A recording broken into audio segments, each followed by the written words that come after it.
તમને તમારા ગઢમાંથી તમારી સીટો એ તમારા સાડીના પલ્લુમાંથી હાંચકી લીધી છે। આમ તો મેં કીધું કે ભાઈ બનાસકાંઠા જ્યારે હું લોકસભાની ચૂંટણી લડતી હતી તો ત્યાંના મતદારો 18 આલમ 36 કોમે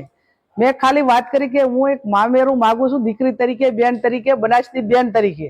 અને સમગ્ર બનાસકાંઠાની જનતાએ એ ખોબલે ને ખોબલે વોટ આપીને એક જે સંસ્કૃતિ ને એક પરંપરા હતી એને સાચવી રાખવાનું કામ એ બનાસકાંઠાની જનતાએ 2024માં કર્યું। એ બનાસકાંઠાના પુત્ર, બનાસકાંઠાના દીકરા તરીકે જ્યારે એ વાત કરે છે ત્યારે એ બનાસકાંઠાની જનતાનું એમને અપમાન કર્યું છે, એમને માફી માંગવી જોઈએ। અને બહુ એવડો મોટો પાવર હોય, સામદામ દંડ ભેદ ને રાજનીતિનો, મંત્રીનો, સત્તાનો, તો એમને 2027ની વિધાનસભાની ચૂંટણી બનાસકાંઠામાં લડવી જોઈએ। અને હું પણ મારા મોવડી મંડળને વિનંતી કરીશ કે જ્યાં પણ જગદીશભાઈ વિશ્વકર્મા ચૂંટણી બનાસકાંઠામાં લડવા માંગતા હોય ત્યાં મને પણ ટિકિટ આપે,